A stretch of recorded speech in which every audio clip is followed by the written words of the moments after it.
Okay, good morning, everyone. Good morning. So today we are going to solve some problems regarding principles of steel design, specifically on topics of section properties. Okay, so for our first problem, compute the shear modulus of steel in KSI if E is 29,000 KSI and the Poisson's ratio is 0.302. Express your answer in 2 decimal place.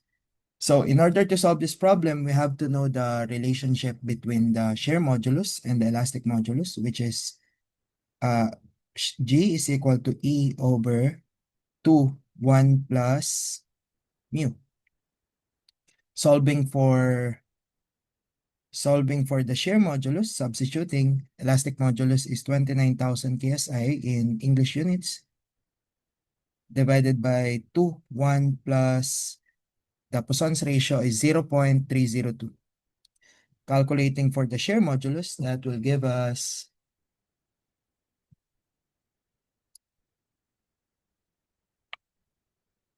7,136.71 KSI. Okay, for our next problem, a steel bar of 44 millimeter diameter is stressed in testing machine. At a certain instant, the applied force is 100 kilonewton, while the measured elongation of the rod is 0.238 in a 273 millimeter gauge length. So it means that we have a 273 millimeter gauge length. The length of the bar is 273. So when it was stretched, we have a deformation of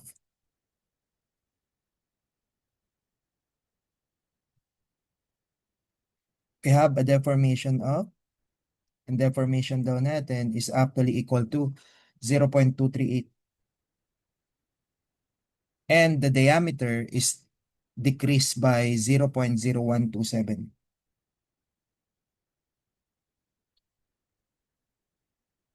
So because of the stretching, by applying the principle of Poisson's ratio, nag-decrease din po yung diameter, no?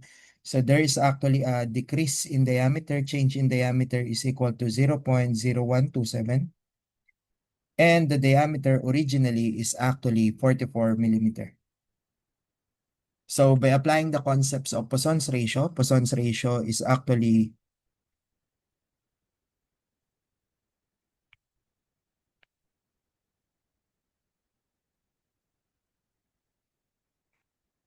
okay. Poisson's ratio is equal to the negative of the lateral deformation over the longitudinal deformation. So to calculate for the Poisson's ratio, we just have to calculate for the strain. And we know na yung strain natin is actually the deformation divided by the original length. So deformation over length. So for the lateral deformation is just dahil po nag-decrease, it will be negative. So it will be negative of, nag-decrease yung ating diameter ng 0.0127 divided by the diameter, which is 44. So divided by the strain in the longitudinal. Strain in the longitudinal is the change, which is, or the deformation, which is 0.238. 0.238 divided by the original length, which is 273. Calculating for the Poisson's ratio, that will give us,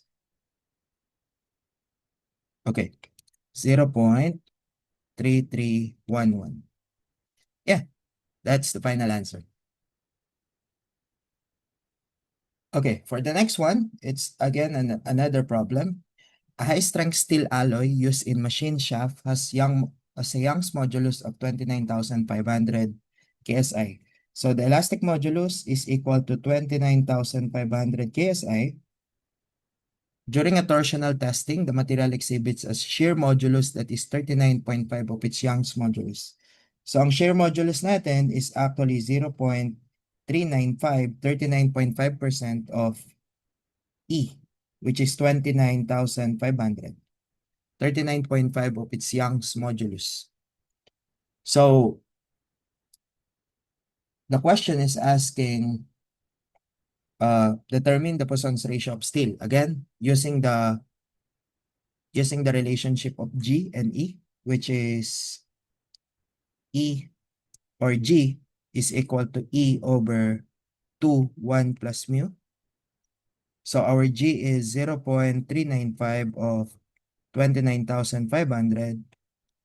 Our elastic modulus is 29,500 divided by 2, 1 plus the Poisson's ratio. Using your calculator to solve for the Poisson's ratio, that will give us 0.2658. Yeah, that's it.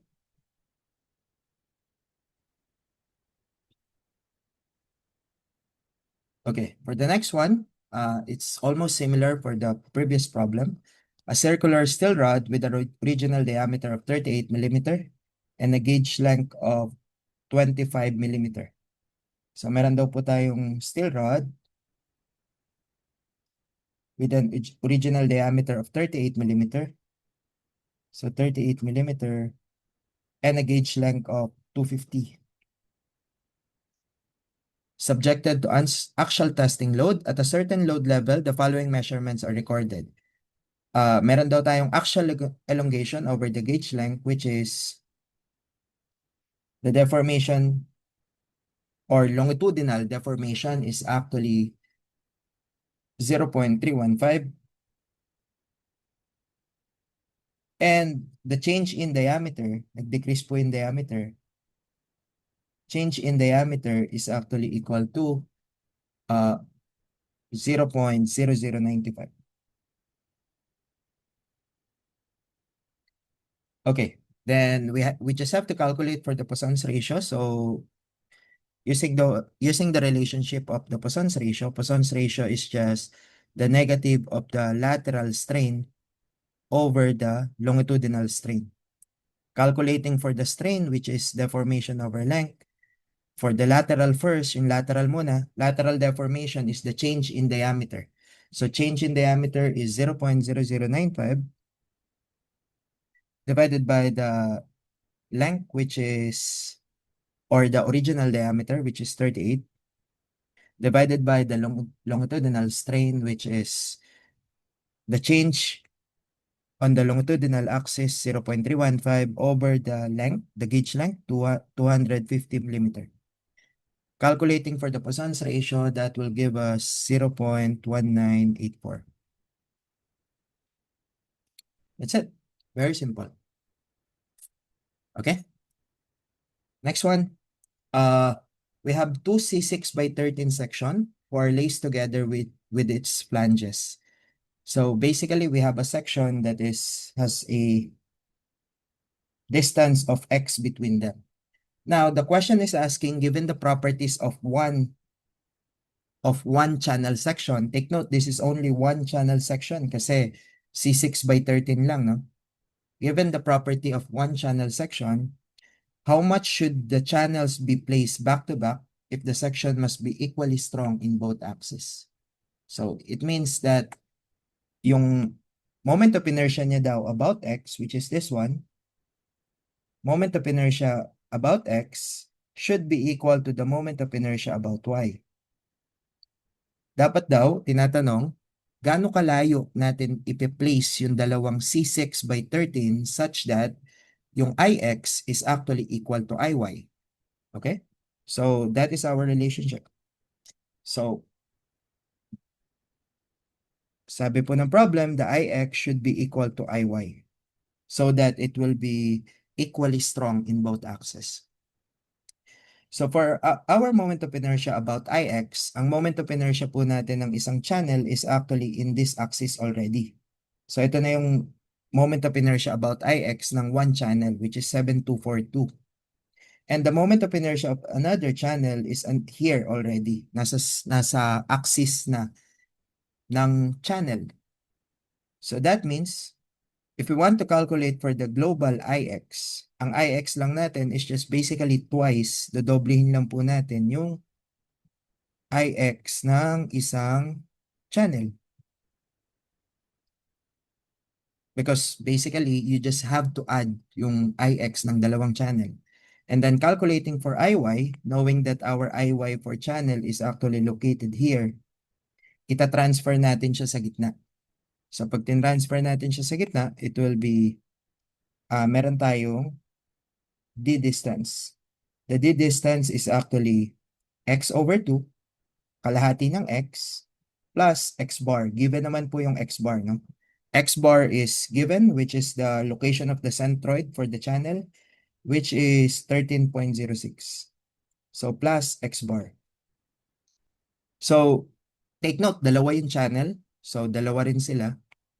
So that will be twice of moment of inertia Iy. So that is Iy ng channel. And then ita-transfer natin plus area d squared. The d squared is actually x over 2 plus x bar. Ganun kalayo yung centroid ng channel dun sa panibagong centroid. Yun yung d squared natin, no? Squared. Okay, that's it. That is our equation. So solving for x, that is twice ng Ix ng channel, which is 7242 times 10 raised to 3, is equal to twice of Iy ng channel, which is 437 times 10 raised to 3, plus area. Area of the channel is 2471,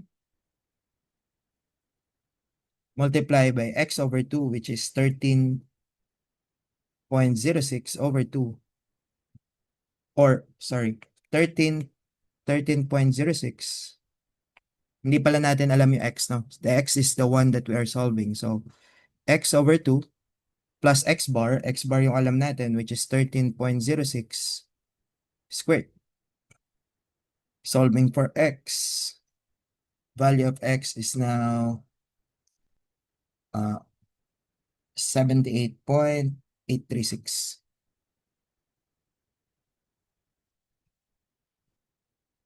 So, that is the distance para yung Ix mo equals Iy. Okay? Ix is equal to Iy. So, the next question is how calculate the section modulus about the y-axis. So, given that we have x, we can now calculate for Iy. No? We can easily calculate for Iy. Iy ng combined section, combine. The Iy of the combined section will just be twice of, basically, ito rin yan, no? Ito rin. Yan din. Twice ng Iy ng channel, which is 437 times 10 raised to 3, plus area, which is 2471, multiplied by x over 2, which is 78.836 over 2, plus 13.06 squared. Solving for Iy combined, that is equal to 14.484 times 10 raised to 6. And then solving for the section modulus. Section modulus, I'll just write it here, Sy. Sy is equal to Iy over C. Section modulus about the y-axis is Iy, which is, we just solve it, 14.484 times 10 raised to 6 divided by C, which is the distance, pinakamalayong distance from the y-axis, which is basically ito. No? Mula sa y-axis, pinakamalayong distance is x over 2 plus base of flange. No? Yan yung C natin. So C will be x over 2, which is 78.836 divided by 2 plus base of flange, which is given 54.8. And the section modulus about y is 153.729 times 10 raised to 3. So that is the second answer. Okay, next one is how calculate the radius of gyration about the y-axis. So radius of gyration, very simple. That is just square root of Iy over area. That is the square root of Iy, which is 14.484 times 10 raised to 6 divided by area, which is our area is twice of the area of the channel, which is twice of 2471. Ry is now equal to 54.137. That's it. Those are the answers. This is our answer for number 13, 14, and 15. Okay. So for our next problem is we are given a truss. So given the truss member below, we use the angle bar 150 by 90 by 10, 150 by 90 by 10, and we are given the properties of the angle bar, only one angle bar, which is the area, the thickness, the Ix, Iy, X bar, Y bar. Okay. So given na mas malayo po siya dito, this is actually our Y bar. Ito, 49.96. This is our Y bar. Ito yung Y bar natin. That is our Y bar, and ito yung ating X bar. Coming from the base, ito, X bar. Y bar is 49.96, X bar is 20.36. So the question is asking, what is the section modulus about the minor axis, and calculate the radius of gyration about the major axis. So I'll just calculate Ix and Iy for the meantime. Calculate ko na rin po yung Ix. Calculating for Ix is just, if you think about it, yung local moment of inertia ng isang angle, andito na yun eh. Nandun na sa Y bar. Nasa Y bar, which is 49.96.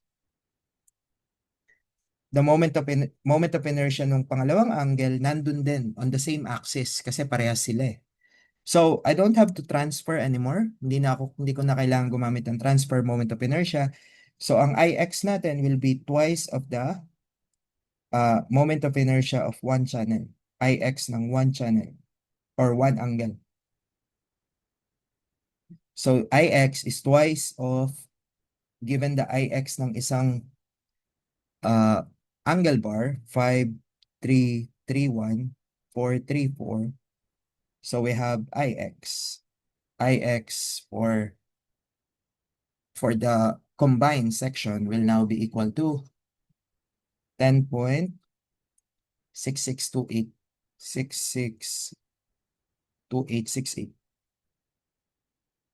times 10 raised to 6 millimeter to the 4. And calculating for Iy, ito sa Iy, we have to transfer. Gagamit tayo ng transfer sa Iy. Sa Iy, we'll just have, kailangan po natin siya ilipat dito sa gitna kasi andyan yung centroid ng dalawang angle, no? That is the centroid of the whole section. So, ililipat natin yung moment of inertia nila dun sa gitna, which is, pag nilipat mo, the d distance is actually, pag nilipat natin yung moment of inertia dito, pupunta siya sa gitna, the d distance is just x bar, which is 20.36 plus 10 over 2, kalahati ng gap. The gap is 10 millimeter. So, kalahati ng gap. That is d, no? Yan yung d distance natin. So, calculating for Iy is now Iy bar plus area d squared. Kaya lang, dahil dalawa yung angle bar times 2. So, Iy is equal to Iy bar, which is given, which is 1460, 745 plus area, which is 2315. The distance is 20.36 plus 10 over 2 squared. And then, I'll have to multiply by 2 kasi dalawa, no? Dalawang angle, kabilaan. So, our Iy is 5.89918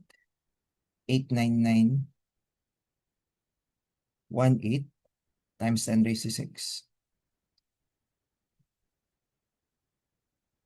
Then solving for Sy, the section modulus, Sy is equal to Iy over C. Sy is the farthest distance to the extreme fiber ng from the y-axis is actually ito yung C natin, which is just ano siya, 10 over 2, kalahati ng gap, plus 90 mm, no? Plus 90. Kasi nga yun yung base flange. Ito, 90 to. Okay? So Sy will be 5.89918 times 10 raised to 6 divided by C, which is 10 over 2 plus 90. Solving for Sy, that is 62096 62096.63208 millimeter cube. So that is our section modulus about the minor axis. Then calculate the radius of gyration Rx about the major axis, that is Ix over area. Rx is just equal to twice ng Ix kasi that is the moment of inertia of the whole section. That is 10.662868 times 10 raised to 6 divided by the total area, which is twice ng area, 2 of 2315. Solving for Rx, that is equal to 47.9895. That's it.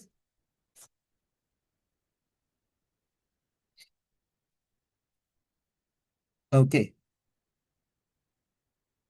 Next one. How about this problem? So, a built-up section consists of two miscellaneous channels, MC 18 by 42.7. Again, we only have the properties of one channel. Nag-iisa lang po yan, no? Property lang ng isang channel.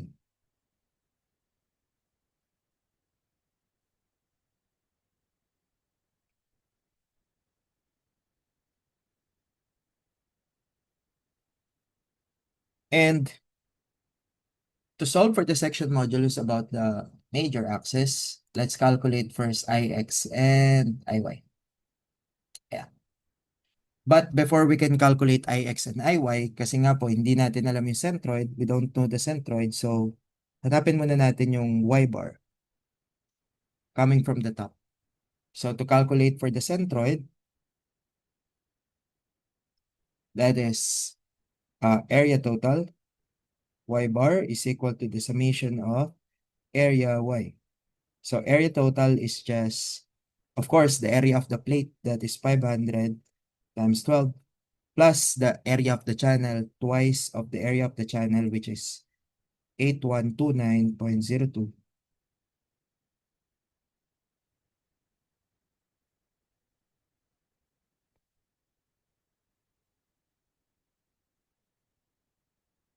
Multiply by y bar, okay, is equal to, first, unahin muna natin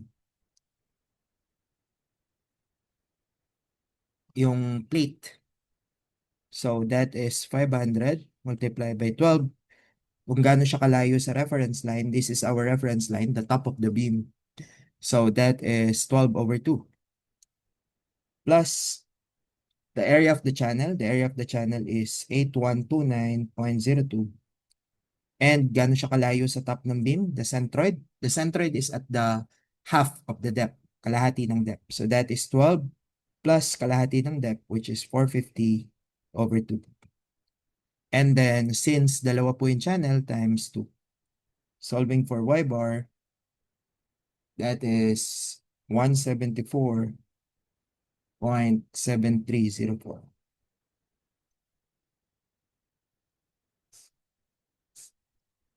Okay.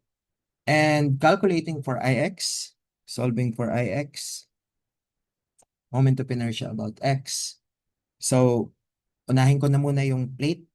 The base is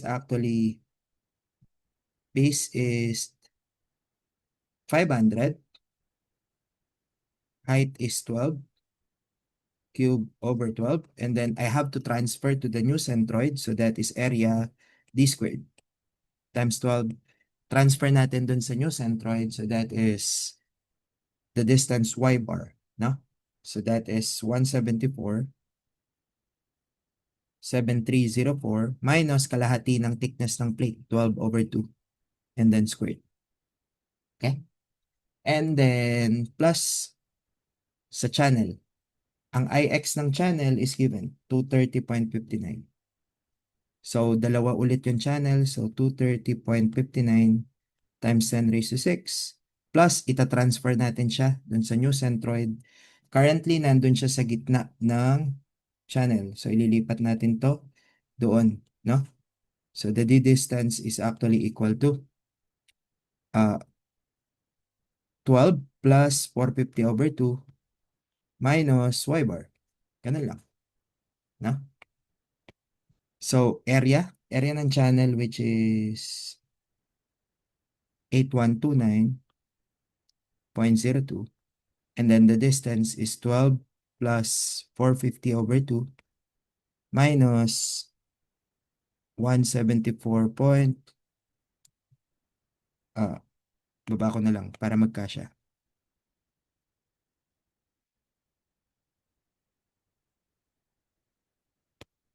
Multiply by 12 plus 450 over 2 minus 174.7304 quantity squared.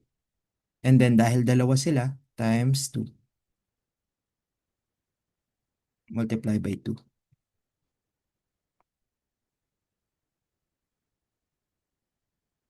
Solving for Ix is now equal to 695.1123 times 10 raised to 6 millimeter to the fourth. And then, I'll solve for Iy na din. I'll solve for Iy. Kasi yung Iy natin, since eto na po yung the y-axis is at the center, hindi ko na kailangan i-solve yung x bar, no?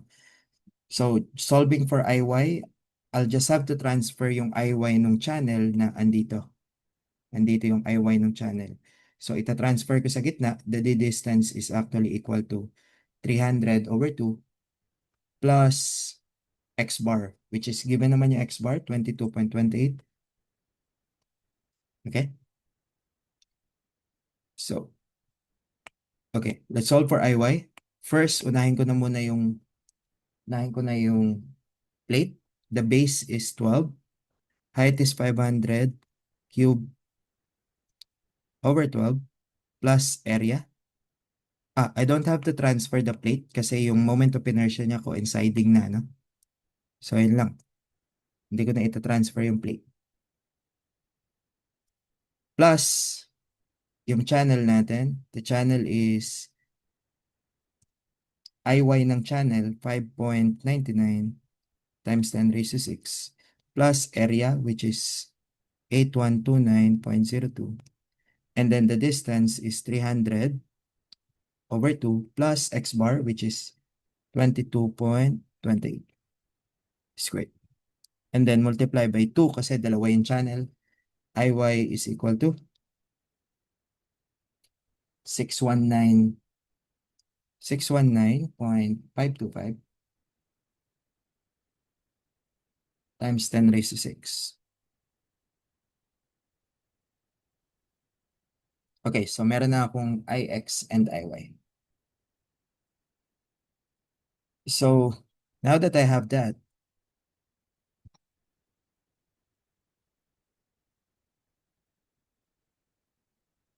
add lang ako ng isang slide.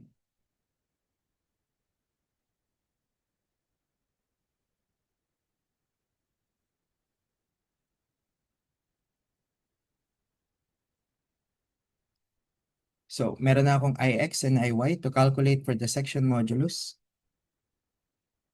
Ito yung Iy natin, and this is our Ix. To calculate for the section modulus about the major axis, ang ating Sx is equal to Ix over C. And the C, kung ano yung mas malayo, And basically, ito po yung mas malayo, which is, kung alam natin yung y bar is 174.7304.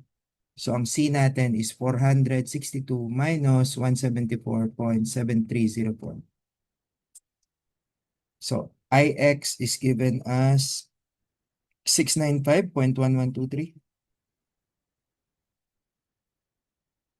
times 10 raised to 6 divided by C, which is 462 minus 174.7304.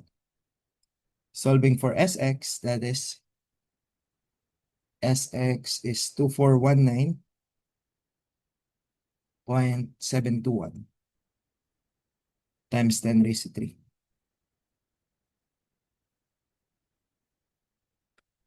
And then calculating for Ry, radius of gyration is calculating for the radius of gyration about y-axis, that is Iy over area.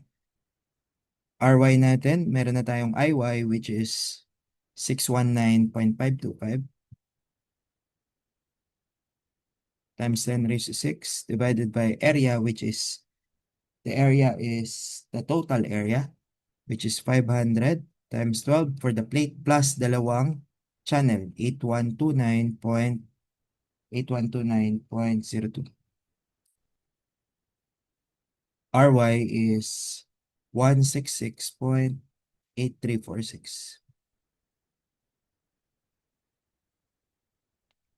That's it.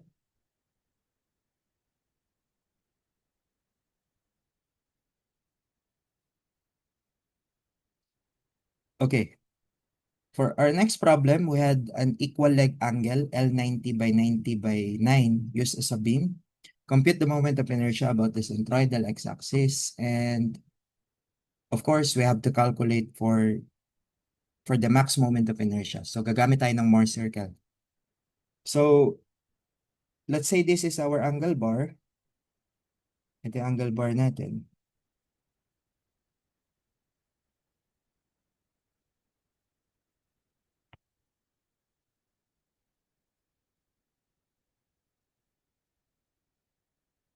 The angle bar is, this is 90 by 90 by 9.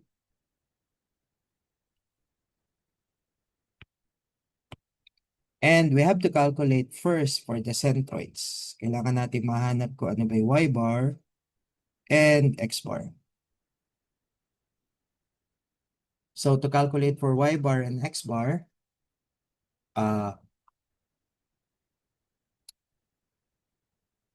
yeah, one more. Yeah, Brigdon's theorem tayo. Gamit tayo ng Brigdon's theorem. So y bar muna, coming from the bottom. Ito yung reference line ko. So area total, which is, of course, if this is 90 minus 9, this is 81. No? So that is 90. This is area 1. This is area 2. So 90 multiplied by 9. This is 9 mm. Plus area 2, which is 81 times 9. That is the total area multiplied by the y bar is equal to area 1, 90 times 9. And then, yung gitna ng area 1 coming from reference line, that is 90 over 2. Plus area 2, that is 81 multiplied by 9. And the centroid of area 2, that is at 9 over 2. Y bar is equal to 25.8158.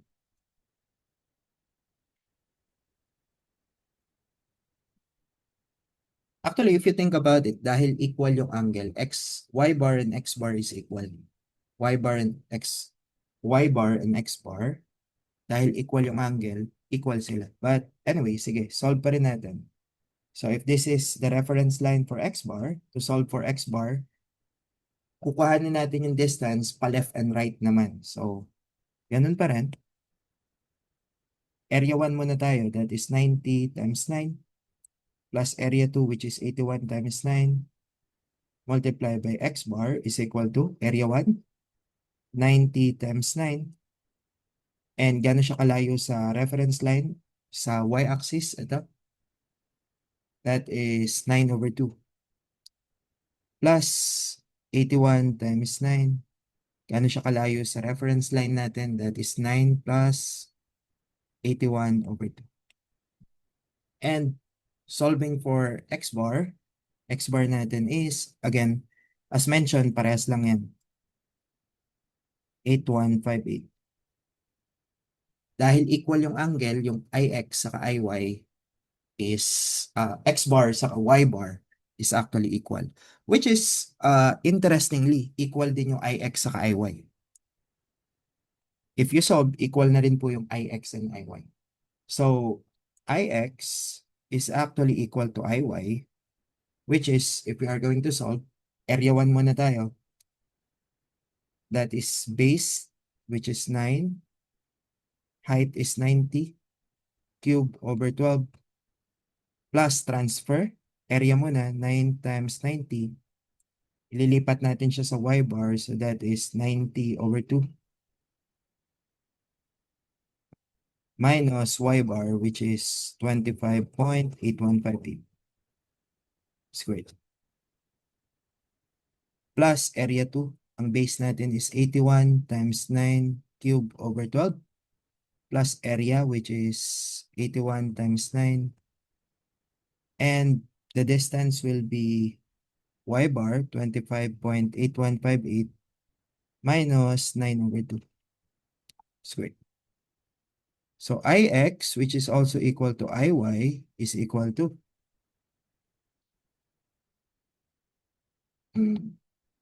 calculating, that will be 1.181 times 10 raised to 6 millimeter to the 4. So if tinatanong niya moment of inertia about centroidal x-axis, ito na rin po yun. Okay? The next problem is determine the axis that the max moment of inertia makes with the centroidal x-axis. So, kailangan natin makuha yung pxy, no? Kailangan natin makuha yung product moment of inertia. So, solving for the product moment of inertia, let's say this is our section.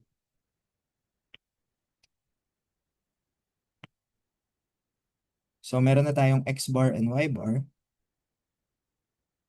X bar is 25.8158. And you have y bar, which is 25.8158. So, calculate the product moment of inertia. Pxy is just axy summation. No? Product moment of inertia is equal to, if this is area 1 and this is area 2, ang area 1 natin is 90 times 9. Area 2 is 81 and 9. Okay? So, area 1 muna, that is 90 times 9. And then, x ng area 1 coming from the centroid, that is 25.8158, which is actually negative. Negative siya kasi to the right, no? Negative of 25.8158 minus 9 over 2. Negative because to the right. Ay, to the left, sorry, to the left. So, and then iy, axy, that is x. Ang y natin is 90 over 2. 90 over 2 minus 25.8158. Which is positive kasi pataas. Kapag product moment of inertia, going to the right and going upward is actually positive. Plus area 2, that is 81 times 9. And then centroid, which is located at 9 plus 81 minus 25.8158. Positive kasi to the right. And then y is at 25.8158.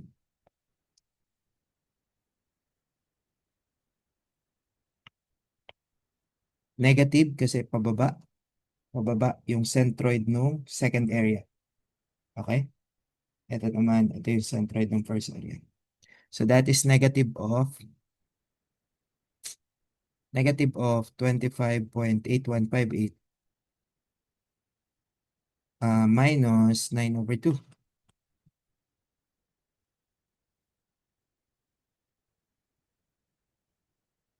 Okay. So, yeah, I think that's it.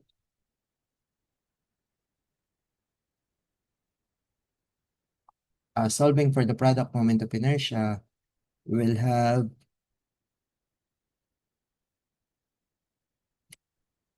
Pxy negative 699,699,264.4737 millimeter to the foot. Now that we have Pxy and Ixy, I can now determine the points for the Mohr circle. Point 1 is actually Ix, which is 1.181, and Pxy, which is negative 0.699.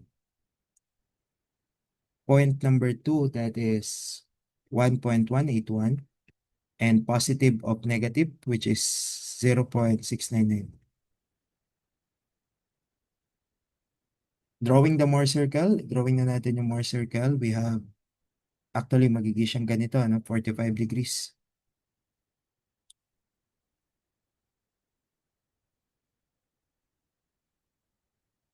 Ito yung center. Positive is, this is 1.181, negative 0.699, and this is 1.181, 0.6993.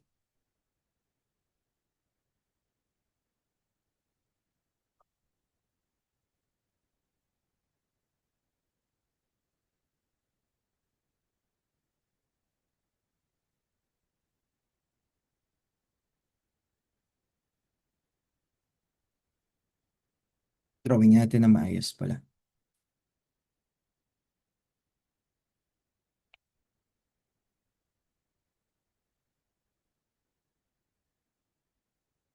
Drawing natin na maayos.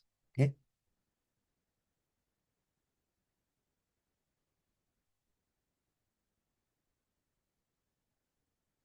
Okay, since we have the 2 points, actually magiging parang 90 degrees siya, no?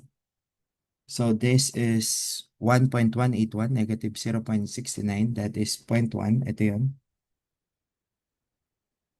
1.181, negative 0.699, and point number 2, which is directly above it, that is 1.181, 0.699, and then drawing the circle, and siya. Connecting, ito yung center. Okay? So, kailangan lang natin makalculate yung Imax. Imax is actually here. Actually, medyo madali na lang to, no? To solve for the radius will be basically based on this kasi 90 degrees. The radius is 0.699. No? The radius is 0.699. Dahil 90 degrees yung ating line. The radius is 0.699. And the center is the average, which is, if we get the center, average lang po ng 1.181 plus 1.181 divided by 2. So the center is still 1.181. Center is 1.1810. To calculate for Imax, Imax is center plus radius. Imax is center, which is 1.181 plus radius, which is 0.699. We can now calculate for Imax. Imax is 1.8803 times 10 raised to 6. And calculating the angle between Imax and the x-axis, if this is the x-axis and this is the y-axis, the angle between them is actually pretty obvious. The angle is this 2 theta. So dahil alam natin 90 degrees yan, so 2 theta is equal to 90 degrees. So theta is equal to 45 degrees.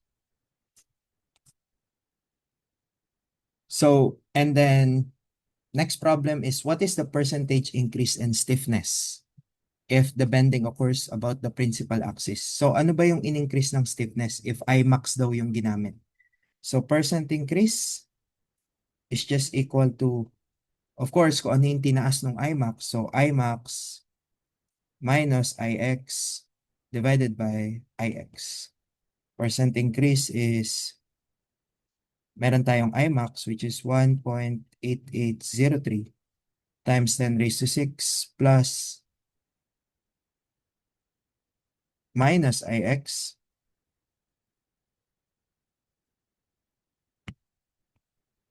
minus Ix. Ix is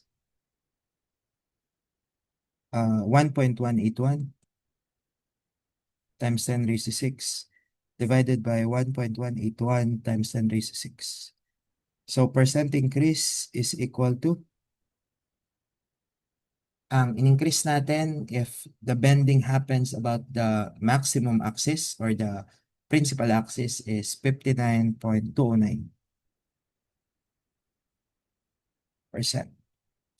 That's it. Those are the answers. You have the angle, you have the percentage increase, and you have Ix, which is also equal to Iy.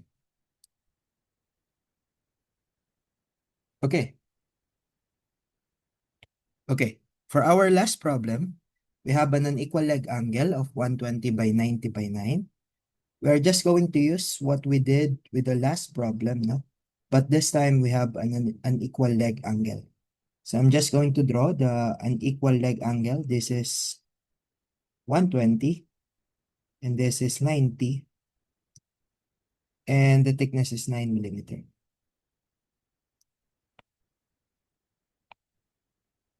So the first thing to do with this problem is to first calculate the centroidal axis. So let's try to calculate. We have X bar as well as Y bar. Y bar. So for Y bar, this will be my reference line. And for X bar, this will be my reference line.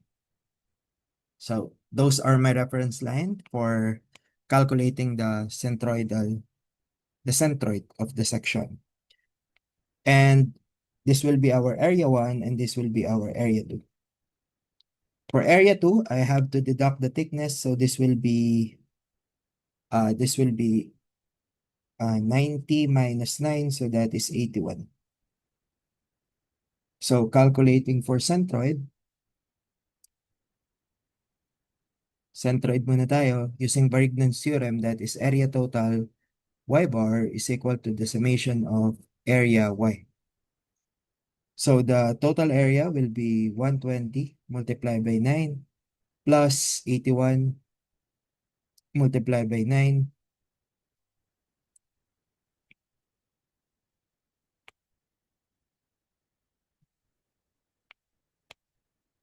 and then multiply by Y bar is equal to the first area, which is 120 multiplied by 9 multiplied by the distance from the reference line, that is 120 over 2 plus 81 times 9 multiplied by 9 over 2. Calculating for Y bar, that will be 37.634.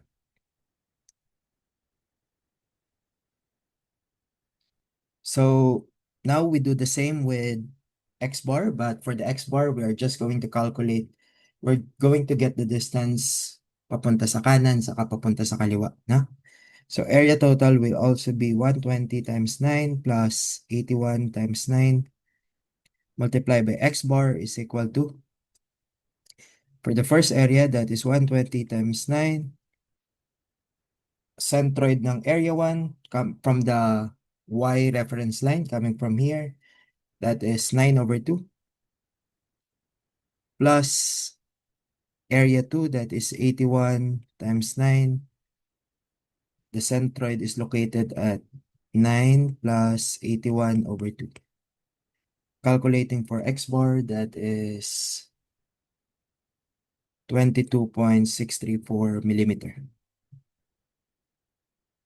So now that we have the centroid, we can now easily calculate for the moment of inertia, no?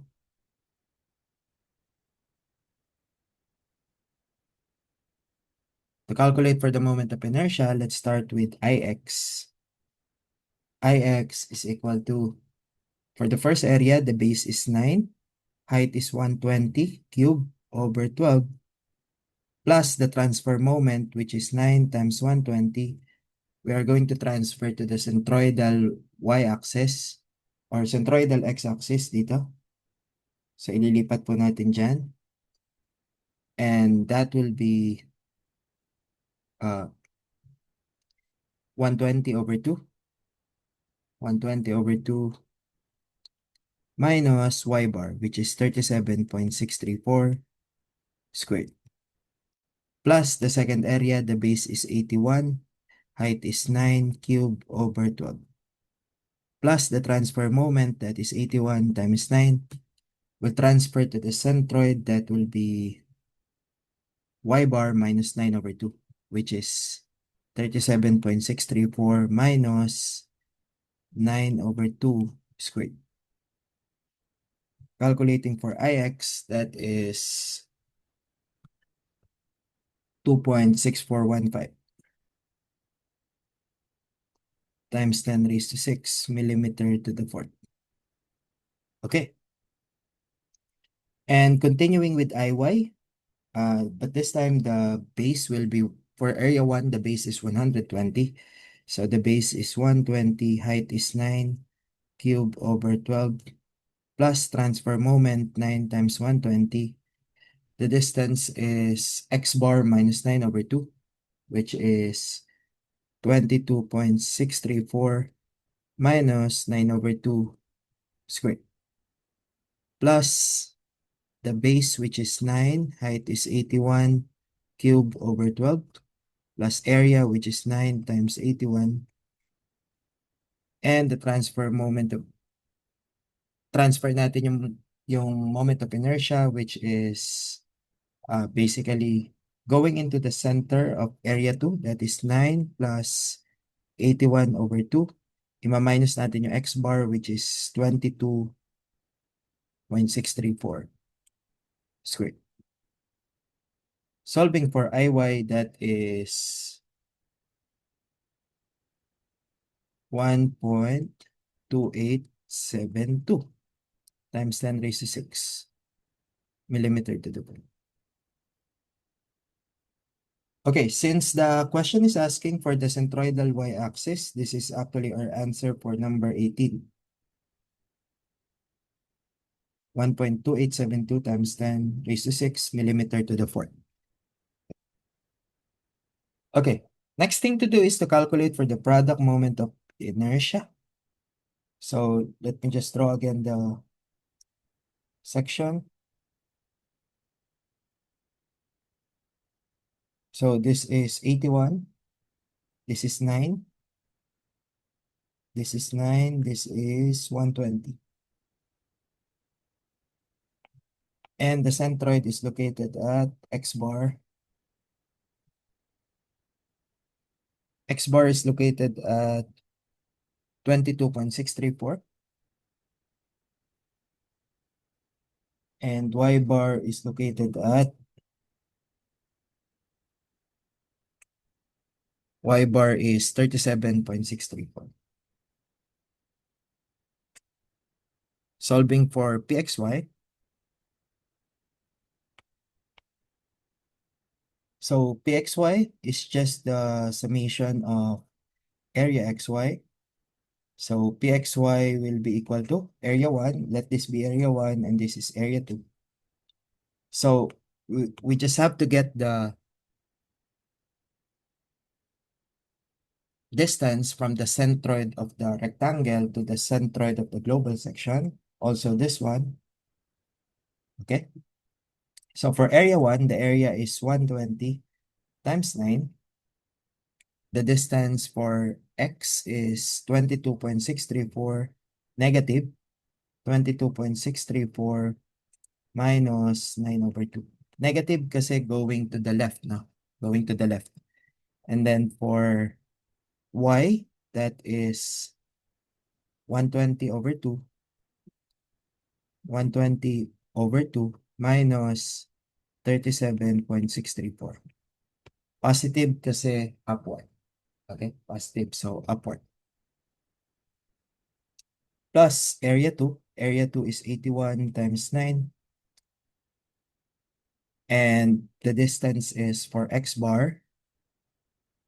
That is 9 plus 81 over 2 minus 22.634.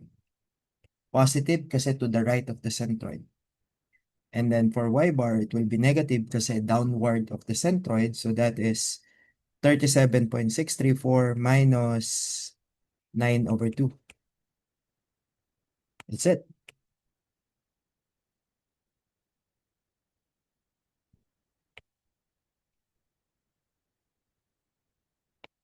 So solving for pxy, the product moment of inertia is given as negative 1.08697 times 10 raised to 6. So now that we have the moment of inertia as well as the product moment of inertia, we can now plot the Mohr circle. No? So point 1, our point 1 will be Ix pxy. So Ix is 2.6415. Pxy is negative 1.08697. Point 2, that will be Iy pyx. That is 1.2872 and 1.08697. Plotting the Mohr circle, we will have this.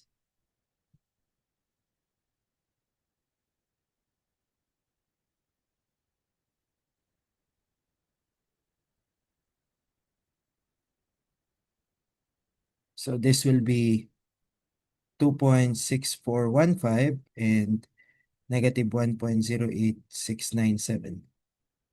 This is 1.2872 and 1.08697. And calculating for the center, to get the center is just the average. Ang center natin will be the average of 1.2645415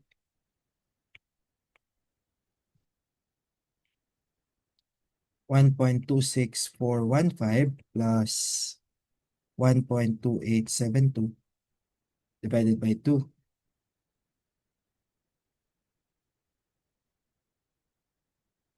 Two, six, four, two.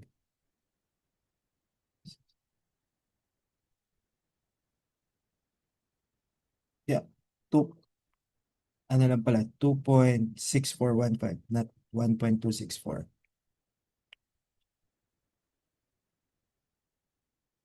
This is 2.6415 plus 1.2872 divided by 2. So the center is 1.96435. 1.96435. Okay, so the center is 1.96435, 0. Calculating for the radius. Radius is just the distance between the 2 points, which is 1.96435 minus 1.2872 squared plus 0 minus 1.08697 squared. Solving for the radius is 1.28064. Yeah. And from this, we can now calculate for the angle, the Imax also, if this is Imax. The question is asking, what is the angle that the axis of the max moment of inertia makes with the centroidal x-axis? So this is our x-axis. So ang tinatanong niya, what is the angle here? So 2 theta. So to solve for 2 theta, gamit lang ako ng inverse sign. So 2 theta is equal to inverse sign of 1.08697 divided by radius, which is 1.28064, which is 2 theta is 58.07824 degrees. Solving for theta divided by 2, that will be 29.0391 degrees. So this is our answer for number 19. And for the last number, to calculate for the percentage increase, we have to calculate for Imax. Calculate natin yung Imax, and we know that Imax is just center plus radius. Ang center natin, we just calculated 1.96435 plus the radius is 1.28064. Imax will be equal to 3.245 times 10 raised to 6. So solving for the percentage increase, the percentage increase in bending, Imax minus Ix over Ix times 100. So the difference of the moment of inertia ng maximum and the centroidal x, that will be the percentage increase in the stiffness. Imax is 3.245 times 10 raised to 6 minus Ix. Ang Ix natin is 2.6415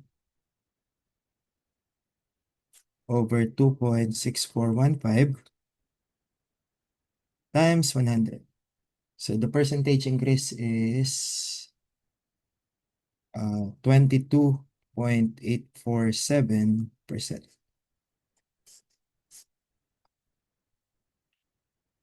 So that's it. Okay. So basically, just to recall what we did, we first calculated for the centroid and then calculated for the moment of inertia, product moment of inertia. Then we are going to plot the Mohr circle. After plotting the Mohr circle, we find the center as well as the radius to calculate for the angle. And then we calculated for Imax. After calculating for the maximum moment of inertia, we just calculated the increase from the centroidal x. So that's it. If there's any difference between the values that I solved and the one that you calculated, I'm using stored values. Ibig sabihin, hindi ako nagra-round off. So baka dun lang tayo nagkaiba. But basically, the values will be almost, almost the same. Okay? So that will be all.